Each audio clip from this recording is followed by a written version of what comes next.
Okay.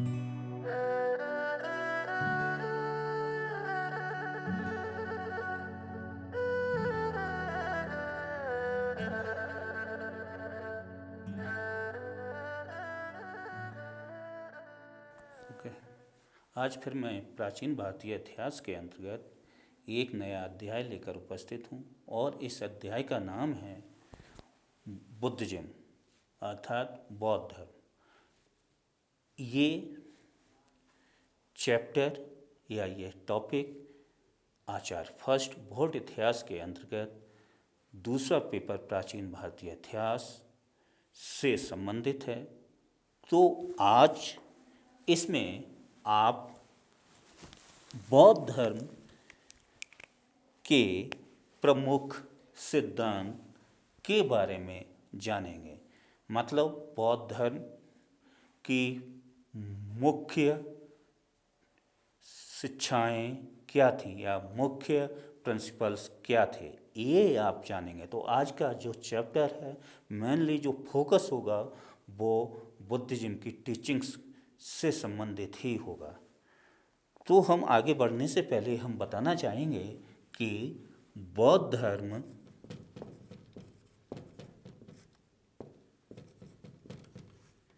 ये आचार्य first vote इतिहास के प्रथम सेमेस्टर के लिए प्राचीन भारतीय इतिहास के अंतर्गत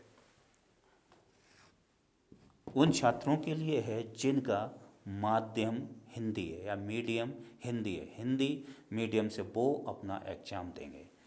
तो बौद्ध धर्म, तो हम इसमें बताना चाहेंगे कि बौद्ध धर्म जैसा कि आपको भी पता होगा कि इसके जो संस्थापक थे, संस्थापक ये गौतम बुद्ध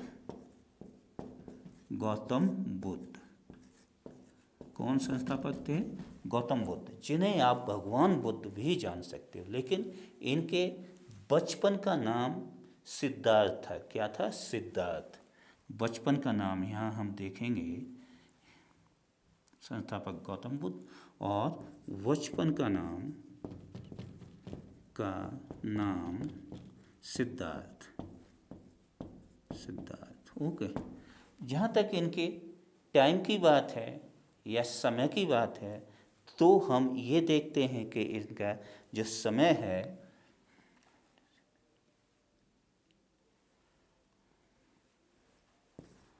563 to 483 ईसा पूर्व। मतलब इनका जो समय था वो 562 ईसा पूर्व से लेकर 483 ईसा पूर्व तक था। तो जैसा कि आप जानते हैं कि इन्होंने अपना घर छोड़ दिया था और फिर सच्चा ज्ञान प्राप्त करने के लिए ये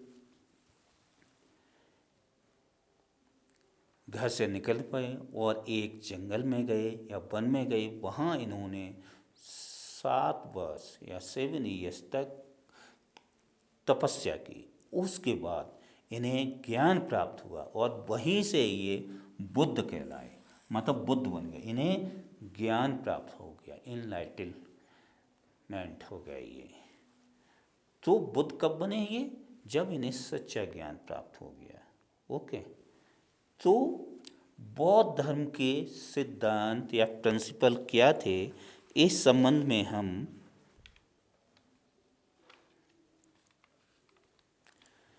इनके एविडेंस हम देखेंगे या स्रोत देखेंगे तो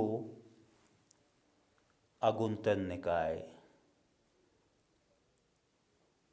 और विनय पिटक जो आपके समकालीन स्रोत हैं, विनय पिटक, अभिधम्म पिटक और सुत्त पिटक, ये तो पाली भाषा में लिखेगा। इनका अध्ययन करके आप जान सकते हैं, ठीक है। और यदि आप इन बुद्धिज्म से संबंधित लिटरेचर या दूसरी बुक्स के बारे में जानेंगे तो आप देखेंगे कि इसमें कुछ बुक हैं आपका, एक है Holden work,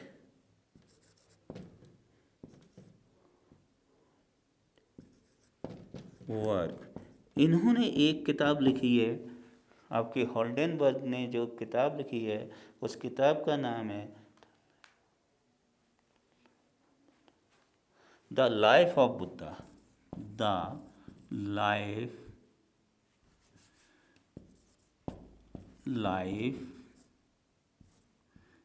of Buddha. Okay, ये किताब लंदन 1916 में पब्लिश हुई थी। ठीक है, तो बेसिकली यहाँ भगवान बुद्ध या गौतम बुद्ध की लाइफ से संबंधित और उन्हें कैसे ज्ञान प्राप्त हुआ उसके बारे में हमें पता चलता है। ये हॉल्डेन वर्ग एक ऑथर है। दूसरी जो किताब है इसमें वो है आपका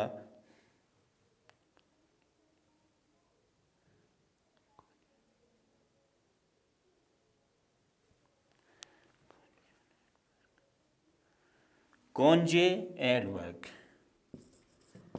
कॉन्जे एड इन्होंने किताब लिखी है जो किताब का नाम है आपका बुद्धिज्म।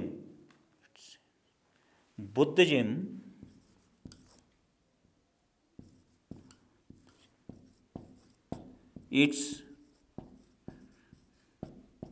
इट्स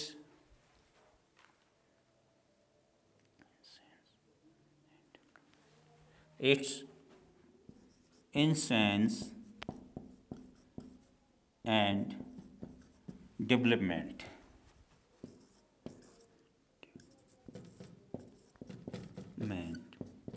ओके, ये जो बुक भी है, ये बुक भी आपकी लंदन से ही पब्लिश हुई थी। वो बुक है आपकी 1951। और कहाँ से पब्लिश हुई थी? लंदन से। Conze Edward Buddhism, its essence and developments, ये बुक थी।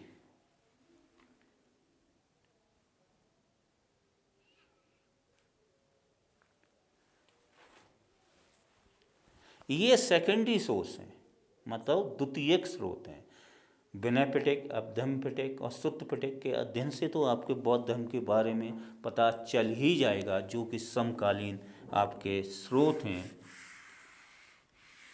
अब आप यहाँ देखेंगे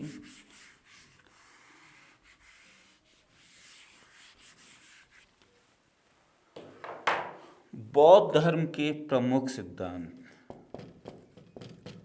बौद्ध धर्म के प्रमुख सिद्धांत। ओके,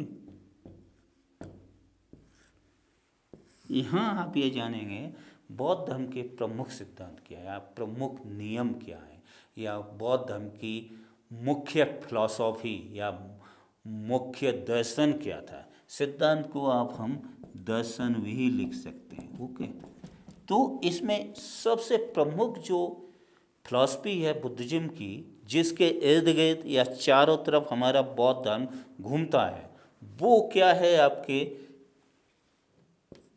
चार्य आर्य सत्य, जिसे इंग्लिश में हम फोर नोबल ट्रुथ बोलते हैं, मतलब universal truth. Four universal truth उसे हम बोलते हैं। चार आर्य सत्य में जो पहला क्या है? दुख।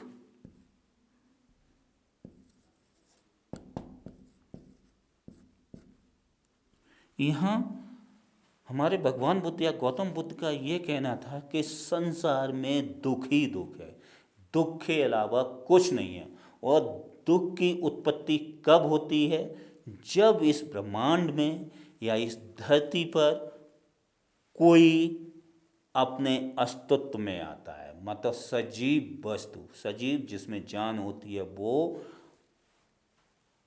अपने अस्तित्व में आती है, जिसका जन्म होता है, तभी से आता है। तो ये बोल सकते हैं कि किसी व्यक्ति या किसी जीव जंतु ने जन्म ले लिया तो तभी से दुख का प्रारंभ हो जाता है। इस चीज़ को आप ऐसे भी समझ सकते हैं कि जब किसी बच्चे का जन्म होता है तो उस दौरान 99% केसेस में देखा गया है, 99% मौक़ों पर देखा गया है कि जब बच्चे को जन्म होता देते समय माँ को बहुत ज़्यादा कष्ट या पीड़ा होती है। मतलब बच्चे का जन्म तो हो जाता है, लेकिन उस दौरान जन्म देने वाली माँ को बहुत अधिक असहनीय कष्ट होता है, जिसमें कुछ माँ अपनी जान भी दे बैठती हैं और कुछ माँओं के साथ बच्चे की भी मृत्यु हो जाती है। तो शुरुआत कहाँ से हो रही है आपकी? दुख। भगवान बुद्ध का ये कहना है कि संसार में जो पहला आर्य सत्य है वो दुख है, मतलब दुख से ही उत्पत्ति होती है। आ रहा है समझो। दूसरा ये है आर्य सत्य में, वो है आपका दुख समुदय।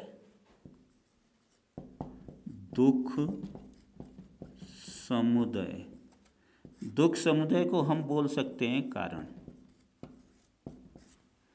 तो यहाँ भगवान बुद्ध या गौतम बुद्ध ये कहते हैं कि संसार में कोई भी घटना घटित होती है, चाहे छोटी हो चाहे बड़ी हो, उसके पीछे कोई ना कोई एक वजह या कॉज या कारण होता है।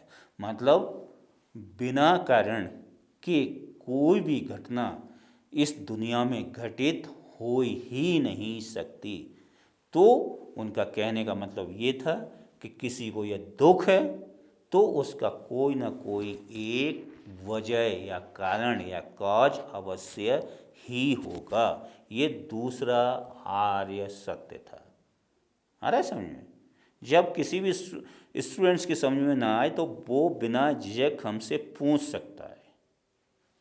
नंबर 3 है आपका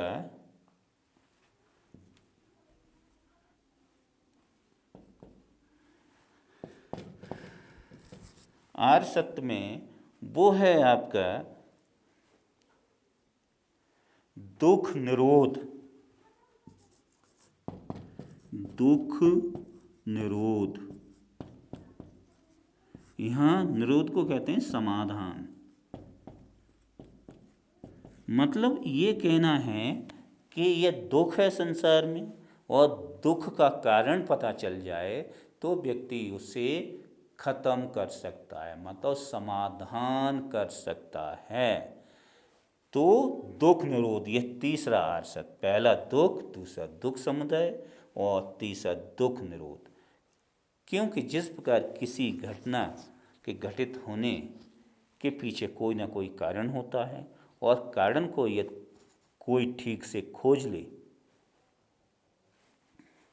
तो उसका समाधान किया जा सकता है। इसके लिए हम आप सबके सामने एक उदाहरण देना चाहेंगे कि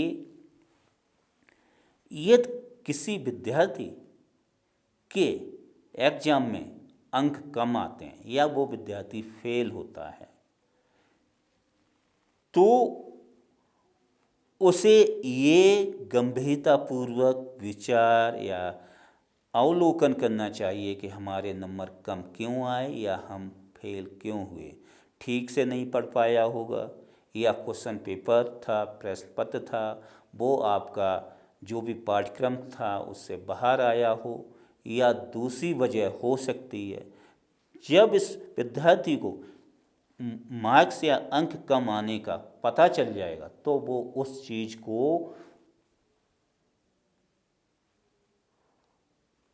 समाप्त कर सकता है। मतलब वो मार्क्स कम क्यों आए उसके लिए तैयारी करके नेक्स्ट टाइम पर वो अच्छे अंक ला सकता है या ले आएगा, क्योंकि समाधान हो गया। मान लीजिए उसने ठीक से नहीं पढ़ा, फेल हो गया या मार्क्स कम आए, तो ऐसी स्थिति में क्या है, वो नेक्स्ट टाइम अच्छे से तैयारी करे तो डेफिनेटली उसका समाधान होगा और अच्छे मार्क्स आएंगे। आ रहा है समझ में? चौथा जो आर्य सत्य है वो है आपका दुख निरोध।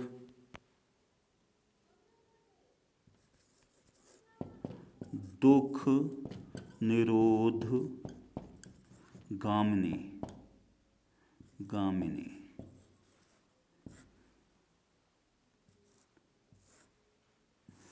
इसे हम बोलेंगे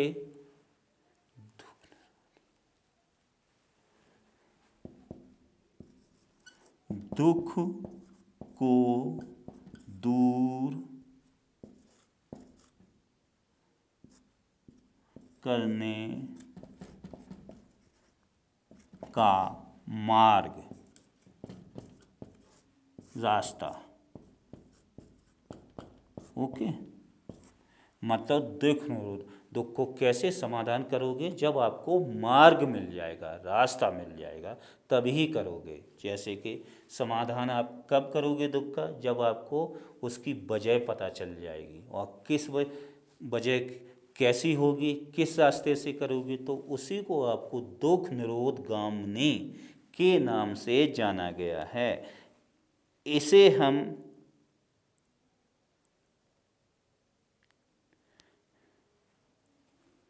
प्रतिपदा भी बोलते हैं, प्रतिपदा। ठीक है, प्रतिपदा दुख निरोध गामिनी, मतलब दुख को दूर करने का मार्ग, रास्ता, प्रतिपदा। इसी को हम, जो नंबर सेकंड पे आता है कि मार्ग क्या है, उसे भगवान बुद्ध ने अष्टांगिक मार्ग, मतलब 8 नियम बताए हैं कि दुख को कैसे दूर किया जा सकता है, या दुख को दूर करने के 8 रास्ते बताए हैं। उसी को हम अष्टांगिक मार्ग बोलते हैं। वो क्या है, वो हम आपको बताएंगे।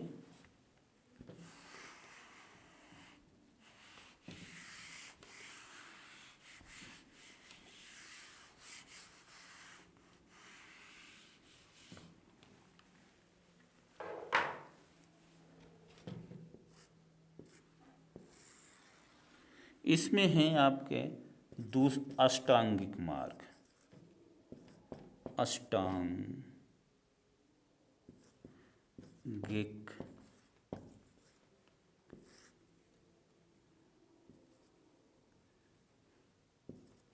अष्टांगिक मार्ग। अष्टांगिक मार्ग मतलब 8 रास्ते। इसे सरल भाषा में हम समझ सकते हैं कि दुख को दूर करने के 8 रास्ते। वो क्या है? वो जो सबसे पहले इन्होंने दिया है, वो आपका ये है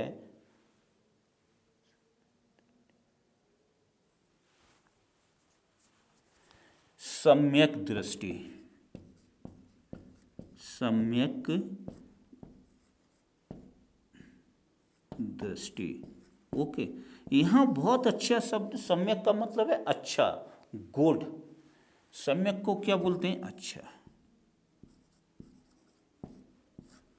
मतलब दृष्टि होती है नजर, पता कर पाना, सोच। तो बढ़िया नज़र होना चाहिए, अच्छी सोच होनी चाहिए, मतलब सही और गलत का फर्क करने वाला, वो सम्यक दृष्टि में कहलाता है। देख ले कि वो अच्छा कर रहा है या ये खराब कर रहा है, या मैंने जो काम किए इसमें कौन सा सही है कौन सा गलत है, तो वो सम्यक दृष्टि कहते हैं। जैसे एग्जाम्पल के तौर पे कि आपके प्रश्न पत्र में या आपके किसी लेसन में 10 चैप्टर्स हैं, 10 क्वेश्चन हैं, 10, और उसमें से आपने याद किया, और याद करने के बाद फिर रिवीजन किया या दोहराया, तो पता चलेगा हम कितना अच्छा है, मतलब आपने कितना अच्छा तैयार किया, कितना उसमें से कवर कर पाए, या उसने झगड़ा क्यों किया, क्यों नहीं किया, या वो गलत व्यक्ति क्यों है, मैं अच्छा क्यों हूँ, इसके पीछे अंतर रखने वाला दृष्टि के कहलाता है सम्यक। अच्छी दृष्टि होना चाहिए। अष्टांगिक मार्ग मतलब दुख को दूर करना है। ओके, अब नंबर सेकंड है इसमें, अष्टांगिक मार्ग के अंतर्गत ही आपका है सम्यक संकल्प। सम्यक संकल्प। संकल्प होता है एक इरादा, ठीक है। इरादा बोलते हैं एक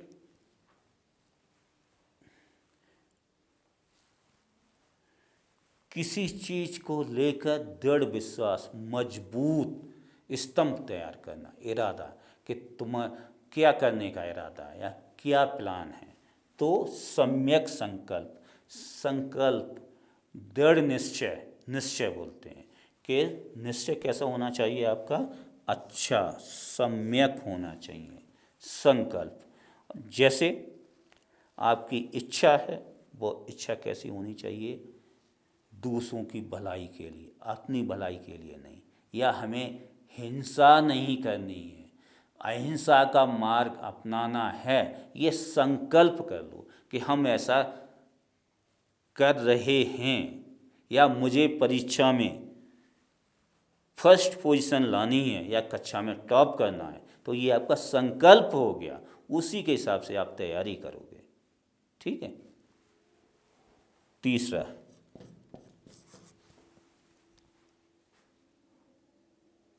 सम्यक वाणी।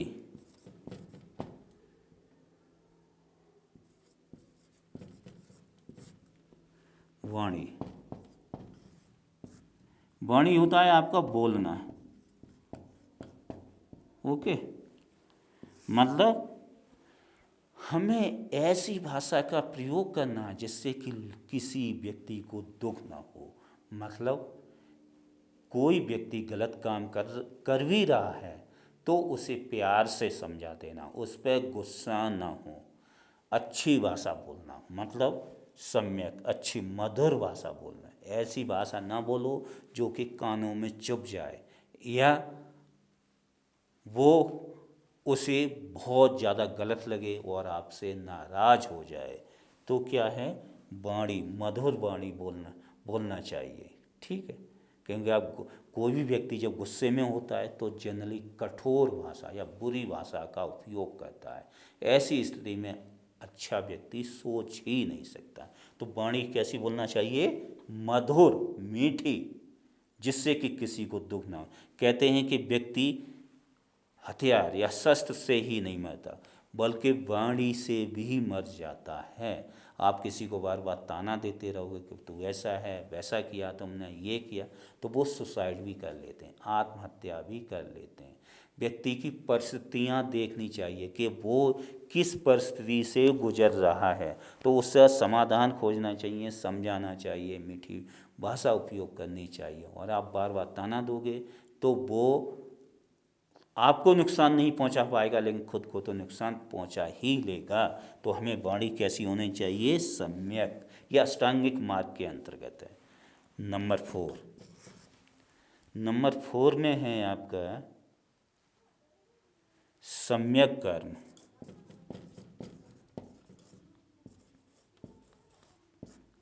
कर्म मतलब कार्य,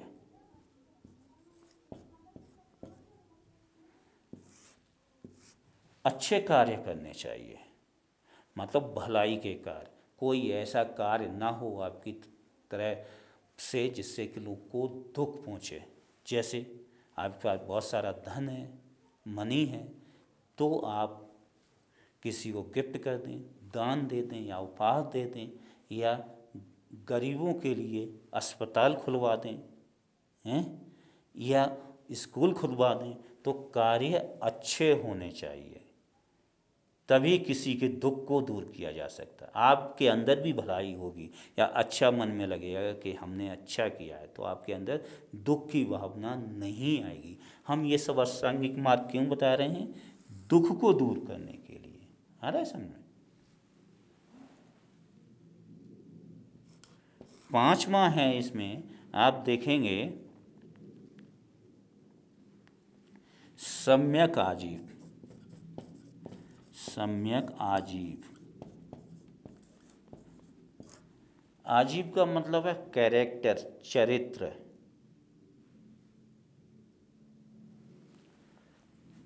आजीव को मतलब बोलते हैं आचरण, व्यवहार,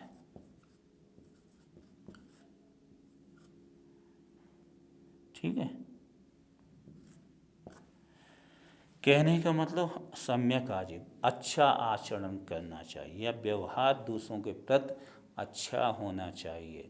कहने का मतलब ये है, कहीं बताया गया है कि हमें किसी के साथ वैसा व्यवहार करना चाहिए जैसा कि हम दूसरों से चाहते हैं। उदाहरण के रूप में, आप छोटों से सम्मान लेना चाहते हैं तो पहले उनकी भावनाएं समझो, सोचो और उन्हें भी सम्मान देने की कोशिश करो या कुछ देने की कोशिश करो। आप ये सोचो कि वो हमसे छोटा है, वो हमेशा हमें नमस्कार करे या मेरा सम्मान करे, और आप उसका ठीक से नाम भी ना लो, तो ये पॉसिबल हो ही नहीं सकता। उदाहरण के रूप में हम आपको यहाँ बताना चाहेंगे सम्यक आजीव से में कि एक इतिहास में उल्लेख आता है कि जब सिकंदर अलेक्जेंडर द ग्रेट का युद्ध पोर या पोरस के साथ होता है, जो सिंध का राजा था, तो उसे बंदी बना लिया जाता है और सिकंदर के सामने बंदी हालत में पोरस को लाया जाता है। तो सिकंदर पूछता है कि बताइए आपके साथ अब कैसा व्यवहार करना चाहिए, क्योंकि सिकंदर विजेता था और उसे बंदी हालत में हथकड़ियाँ डाल के लाया गया था। तो उसने बड़ी निर्भीकता से उत्तर दिया है कि जैसा एक राजा दूसरे राजा के साथ व्यवहार करता है, आचरण करता है, वैसा ही मेरे साथ व्यवहार किया जाए। मतलब समानता का, ऐसा नहीं कि बंदी हैं तो आप मार देंगे। तो इस चीज़ से सिकंदर महान पोरस के उत्तर से काफ़ी खुश हुआ और उसे छोड़ दिया और उसके राज को भी वापस दे दिया था। उसके पीछे चाहे उसकी कूटनीति थी वो अलग बात है, लेकिन ऐसा उसने किया, तो मतलब उसने अच्छा आचरण किया था सिकंदर महान ने पोरस के साथ, और जिसके अच्छा परिणाम भी निकला था। तो हमें अच्छा आचरण करना चाहिए। ओके, इसी क्रम में हम आगे बढ़ते हैं।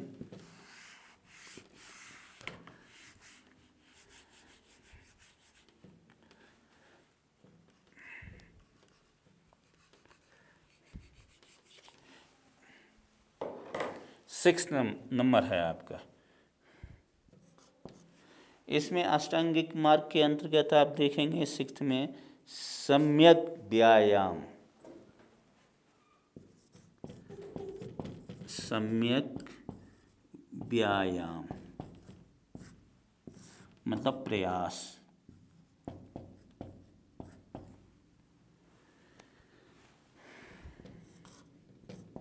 हमें अच्छे प्रयास करने चाहिए या अच्छे हमें क्या है योजनाएं बनानी चाहिए जिससे कि लोगों के दुख को दूर किया जा सके और अपना भी दुख दूर कर सकें। तो प्रयास अच्छे होने चाहिए। ये सोचना चाहिए कि हम कैसा प्रयास करें जिससे कि अधिकतम लोगों का भला हो। जैसे कि बौद्ध धर्म में एक सिद्धांत है, बहुजन हिताय बहुजन सुखाय। तो प्रयास हमें सभी लोगों की खुशी के लिए करना चाहिए, और सभी लोगों की खुशी के लिए ना हो सके तो कम से कम इतना तो हो सके जिससे कि काफ़ी लोगों को फायदा मिले। इसी वजह से यहाँ एक सिद्धांत आता है, बहुजन हिताय और बहुजन सुखाय। बहुजन सुखाय, सुखाय मतलब बहुजनों अधिकतर लोगों के हित में और अधिकतर लोगों के सुख में। ये अष्टांगिक मार्ग। अब इसी में सेवेंथ जो मार्ग है वो आपका है सम्यक स्मृति। सम्यक स्मृति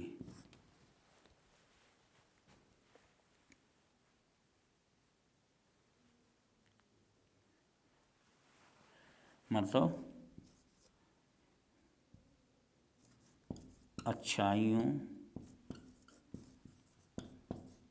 को याद रखना है, रखना। ओके। मतलब हमें हमेशा स्मरण करना चाहिए कि हमने कौन से अच्छे कार्य किए। यदि मान लीजिए किसी से कोई गलत कार्य जाने अनजाने में हो भी गया तो उसके बारे में बहुत ज़्यादा नहीं सोचना चाहिए। ये सोचना चाहिए कि हमने अच्छे कार्य आगे कौन कौन से करेंगे या अब तक हमने कौन से किए। ठीक है, स्मरण करना चाहिए हमने कितने लोगों का भला किया, कितने लोगों के दुख को दूर किया, तो ऐसा स्मरण करना चाहिए। ये अष्टांगिक मार्ग का 7वां नंबर है। और 8वां तथा अंतिम नंबर है अष्टांगिक मार्ग का, वो है सम्यक समाधि। सम्यक समाधि मतलब समाधि होता चित्त, मन, चित्त या मन। ठीक है, सम्यक समाधि हमारा मन या चित्त अच्छा होना चाहिए हैं। जब चित्त या मन अच्छा होगा तभी आप अच्छा काम कर पाओगे। कभी कभी कहते हैं कि आज तो मेरा मन बहुत खराब है, उसने ये बोल दिया, या आज मेरा चित्त अच्छा नहीं है, हैं? तो सम्यक समाधि है, ये अंतिम अष्टांगिक मार्ग है। चित्त अच्छा होना चाहिए, अंदर की भावना है जब अच्छी होगी आप तभी आपको अंदर से हैप्पीनेस मिलेगा और दूसरों के भी अच्छा सोचोगे। ये इसका अष्टांगिक मार्ग। ओके। अब अष्टांगिक मार्ग और चार आसक्त के बारे में किसी छात्र को कोई भी दिक्कत हो तो वो हमें बिना झिझक पूछ सकता है।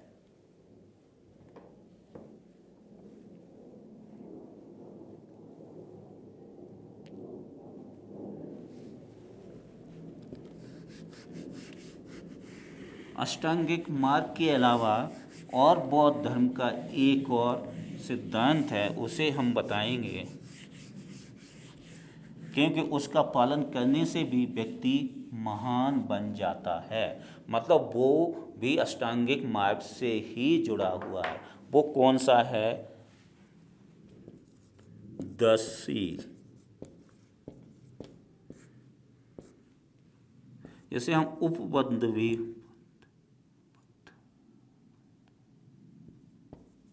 भी बोल सकते हैं। ठीक है, 10 सील मतलब 10 उपनियम। उपनियम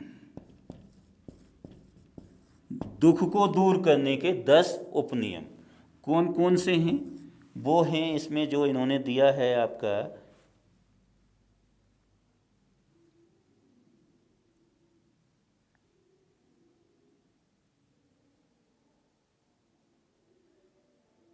अहिंसा,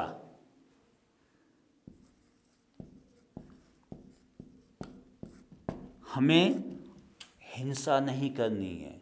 अहिंसा मतलब लोगों को मारना नहीं है, जीव जंतु को मारना नहीं है, तो अहिंसा। यहाँ विशेष उल्लेखनीय तथ्य ये है कि भगवान बुद्ध ने मिडिल या मध्यम मार्ग अपनाया है बौद्ध धर्म को आगे बढ़ाने के लिए। यह संसार के सभी लोगों जीव जंतु की भलाई के लिए मध्यम मार्ग को अपनाया।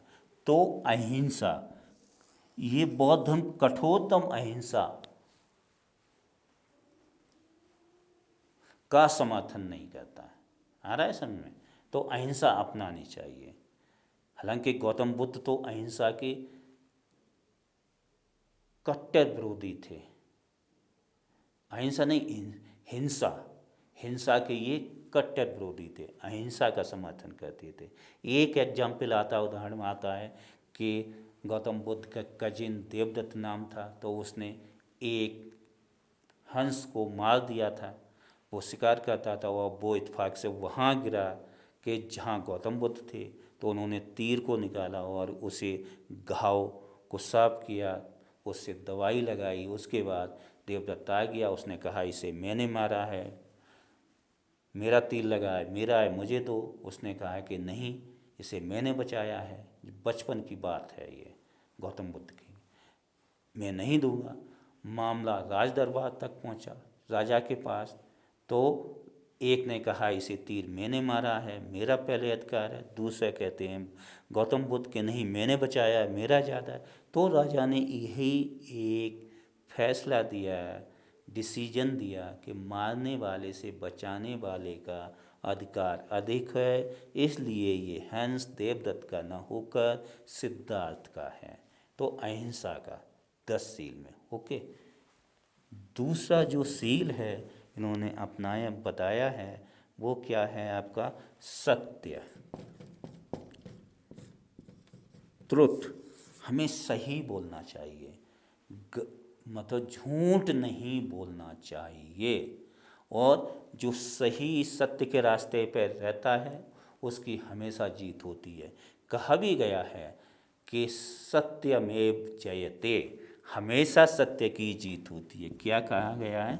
सत्यमेव जयते। हैं? ये अशोका के समय में बहुत पॉपुलर हुआ था सिद्धांत। तो सत्य बोलना चाहिए। नंबर 3 में सील है वो आपका ये है अस्तेय। अस्तेय, चोरी न करना, चोरी न करना। क्योंकि हम चोरी करेंगे तो गलत आदत सीखेंगे, एक को नुकसान होगा और आपको भी बाद में सोचोगे अच्छे मन से तो आपका मन दुखी होगा कि हमने उसे नुकसान किया या उसने कमाया वो हमने उसका छीन लिया। तो ये नहीं होना चाहिए। चौथा है 10 सील के अंतर्गत है आपका व्यभिचार न करना। मतलब हमें गलत काम नहीं करने, व्यभिचार, मादक पदार्थ का सेवन नहीं करना है या गलत आदत को दूर करना है, तो व्यभिचार नहीं करना है। इसी में है, संबंधित है आपका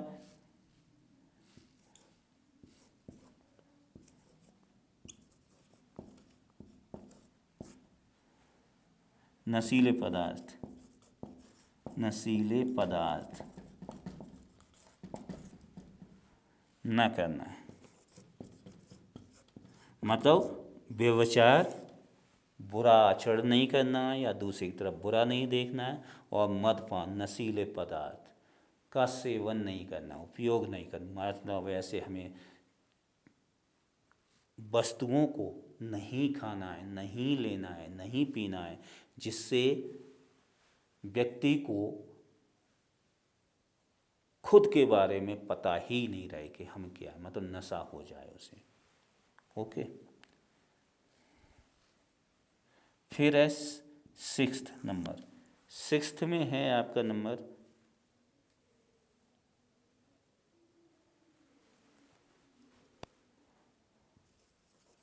असमय भोजन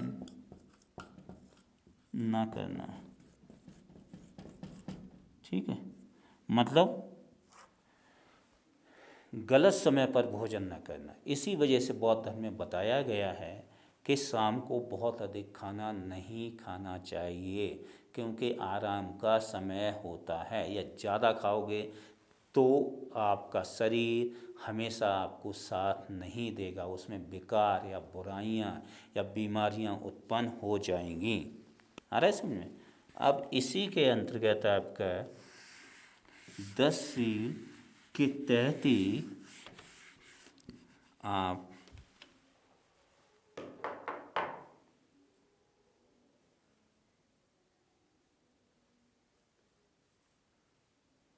सेवेंथ है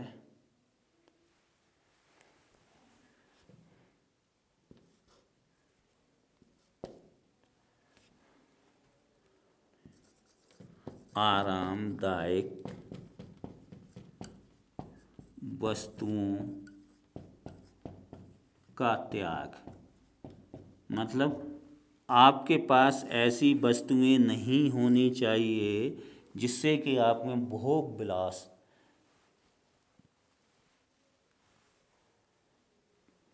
जैसी इच्छा रहने लगे। आरामदायक, बहुत सारे कि हमें गद्दों पर सोना चाहिए, सोफ़ा पर बैठना चाहिए। आरामदायक वस्तुओं को हमें उपयोग में नहीं लाना चाहिए। इससे शरीर आलसी होगा। आलसी होगा तो शरीर में बहुत सारी बीमारियां होंगी। बीमारी होंगी तो आपको कष्ट होगा। कष्ट होगा मतलब दुख होगा। ओके। अब आठवां है, इसमें 10 सील के अंतर्गत ही है आपका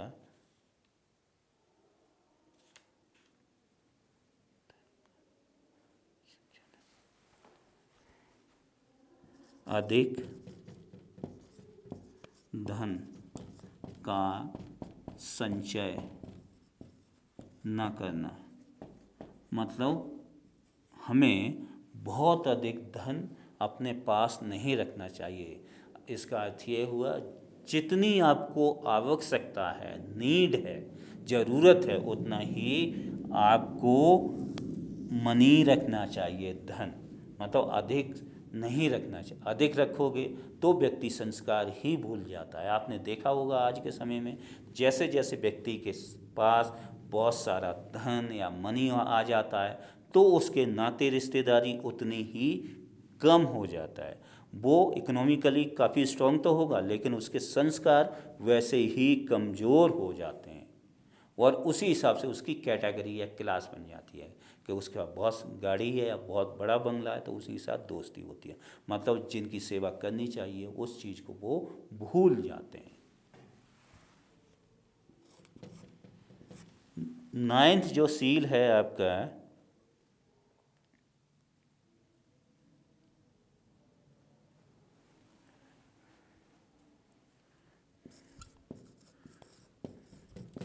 महिलाओं से दूर रहना। यहाँ गौतम बुद्ध ने ये कहा कि बौद्ध भिक्षु और बौद्ध भिक्षुणी हैं, उन्हें अलग अलग रहना चाहिए क्योंकि साथ साथ रहेंगे तो उनमें क्या है, सिस्टम गड़बड़ा जाने की बहुत संभावना रहती है। इसी वजह से बौद्ध धर्म में सबसे पहले जो भिक्षु थे उन्हीं को ही दीक्षित होने की अनुमति थी, लेकिन बाद में उन्होंने बौद्ध भिक्षुओं को भी अनुमति दे दी थी भगवान बुद्ध ने। 10वां तथा अंतिम जो सील है वो ये है, संगीत कार्यक्रम से दूर रहना।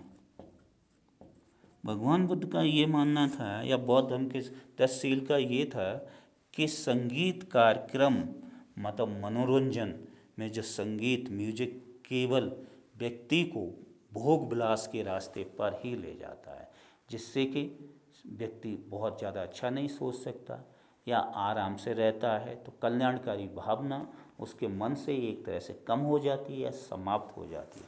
तो बौद्ध धर्म के प्रमुख सिद्धांतों में सबसे पहले 4 नोबल ट्रुथ या 4 आर्य सत्य, और फिर 4 आर्य सत्य के बाद अष्टांगिक मार्ग मतलब 8 मार्ग दुख को दूर करने का, और तीसरा महत्वपूर्ण जो सिद्धांत था वो आपका ये था कि 10 सील मतलब 10 उपनियम जिनसे खुद का दुख और दूसरे का दुख को आसानी से दूर किया जा सकता है।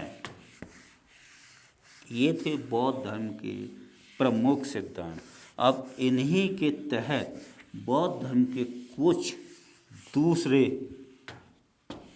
महत्वपूर्ण सिद्धांत हैं, वो क्या हैं उन्हें हम आपको बताएंगे।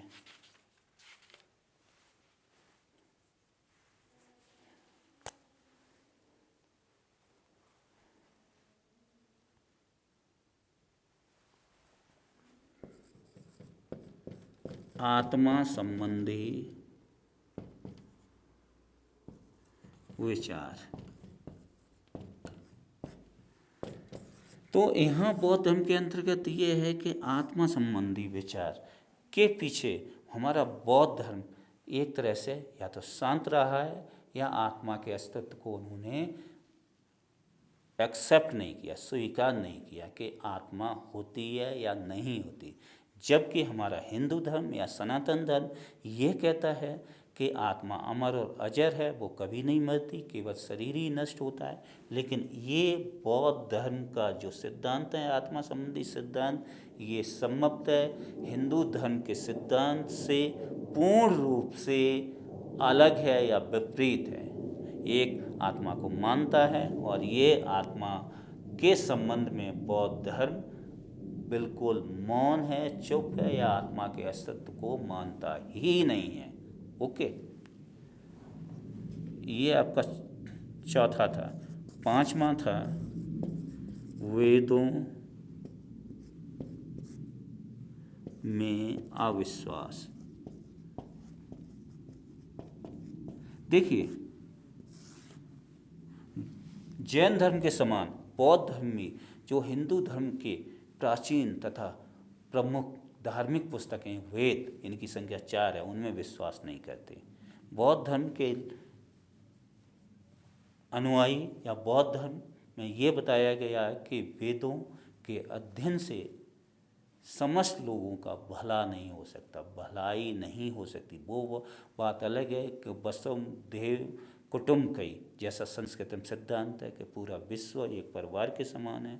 वो बोलने या देखने में अच्छा है, लेकिन ग्राउंड लेवल पर, जमीनी स्तर पर वो सिद्धांत या मानने वाले लोग उसके उतने ही अलग हैं। तो वेदों में अविश्वास। ओके,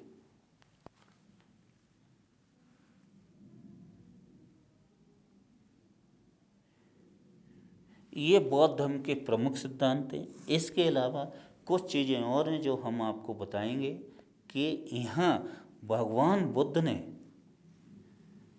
समस्त लोगों की भलाई के लिए जो अपनी टीचिंग थी, उपदेश थे, वो किस में दिए थे? पाली भाषा। ये जन सामान्य की भाषा थी, मतलब आपके हिंदू धर्म के ग्रंथ संस्कृत भाषा में लिखे गए और संस्कृत भाषा को काफ़ी कठिन भाषा माना गया है, इसीलिए उसे सब कोई नहीं पढ़ सकता था। आज भी यही लगभग दशा है। तो पाली भाषा उस समय के अधिकतर लोग बोलते थे, जन सामान्य की भाषा थी, आम लोगों की। तो उपदेश किस में दिए थे? उन्होंने पाली भाषा में दिए थे। वो बात अलग है, पाली भाषा संस्कृत भाषा से बहुत कुछ मिलती है, मतलब बहुत सभी लोगों की भलाई चाहते थे, इसीलिए उन्होंने पाली भाषा का उपयोग किया था। ओके, अभी हम बता चुके हैं कि बौद्ध धर्म अधिक पॉपुलर या प्रसिद्ध या संसार की भलाई करने के लिए सबसे अधिक इस वजह से बढ़ा क्योंकि उसमें मध्यम मार्ग अपनाया गया था, बहुत ज़्यादा कठोर नहीं था, जैन धर्म के समान ना बहुत ज़्यादा लिबरल था, मतलब समय के हिसाब से उसमें कुछ एडजस्ट, कुछ जोड़ा जा सकता था। और बौद्ध धर्म को और ज़्यादा पॉपुलर बनाने के लिए जो विश्व प्रसिद्ध सम्राट थे, उन्होंने भी अपना योगदान दिया था, जैसे कि आपका अशोका द ग्रेट, हर्षवर्धन और कनिष्का, ये 3 हुए। तो हम इसे संक्षेपण करते हैं या आपको सम्राज कहते हैं, तो उसमें ये है कि गौतम बुद्ध का बौद्ध धर्म समस्त प्राणी मात्र की भलाई के लिए था और इन्होंने समस्त लोगों का अधिक से अधिक भला हो, इसलिए उस समय की जन सामान्य भाषा पाली भाषा में उपदेश दिए थे अपने, और क्योंकि सभी या अधिकतर लोग पाली भाषा उस समय बोलते थे और मध्यम मार्ग अपनाया था, मतलब बहुत ज़्यादा कठोर रास्ता नहीं, ना बहुत ज़्यादा आसान रास्ता। और बौद्ध धर्म के जो सिद्धांत हैं वो 4 आर्य सत्य के इर्द गिर्द ही घूमते हैं। 4 आर्य सत्य क्या थे अभी मैंने आपको बताए हैं, और 4 आर्य सत्य के अंतर्गत दुख को कैसे दूर किया जाए, दुख का कारण क्या है, इसके बारे में आगे एक और महत्वपूर्ण नियम जोड़ दिया गया, उसे हम अष्टांगिक मार्ग या एट फोल्ड पथ के रूप में जानते हैं।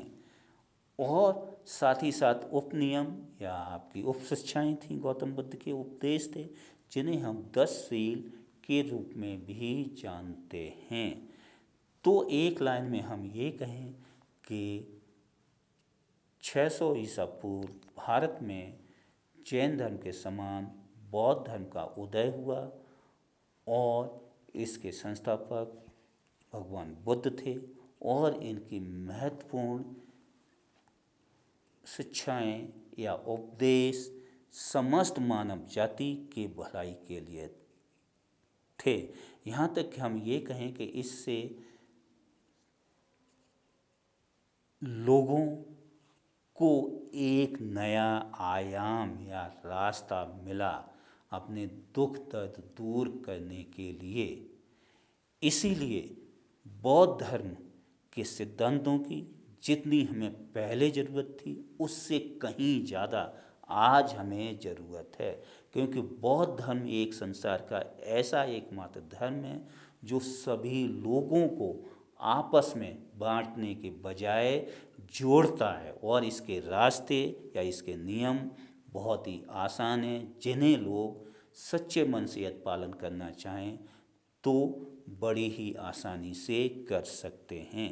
तो आज केवल आप सबके लिए इतना ही। अगले दिन एक हम नया अध्याय लेकर फिर उपस्थित होंगे। धन्यवाद।